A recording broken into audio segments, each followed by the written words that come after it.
Vote has taken place in this last half hour. Darren is still there for us. And Tom running through some of the runners and riders there for the possible new cabinet. Brandon Lewis, one of the names that's also been mentioned as well, Darren. Indeed, and the merry man, Brandon Lewis, stands right next to me inside the QE2 Centre. Of course, former Northern Ireland Secretary, backed Liz Truss during this campaign. Much talked about as returning to the cabinet in a different position as early as tomorrow. First of all, your reaction to that result. I was just saying, I think it was a little bit closer than we had expected, but it's still an emphatic victory for... an emphatic victory for Liz Truss. I think pretty much in line generally with where our membership the percentages tend to be around that kind of figure for all of the leadership elections going back to even 2001. So a very good, clear majority for Liz Truss. And I think gives us a very clear message now. The party has taken its view, it's given its decision.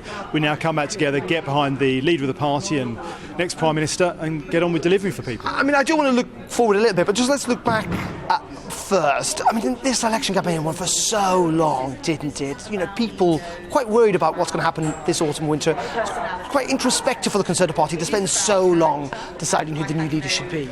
I hesitate to say it, but there'd be people like yourself criticising us if we did it too quickly. This is a big decision.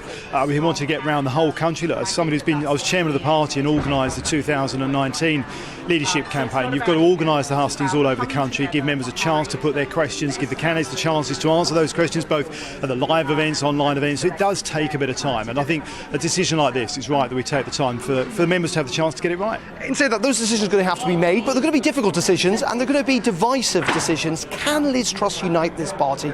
Many didn't want to see Boris Johnson go. Many of Rishi Sunak's supporters think some of her economic plans are pretty mad. I think she can. Look, one of the strengths of our party has always been that we are such a big, wide tent of ideas and personalities. We've got a new leader. We come together now. We get behind that leader.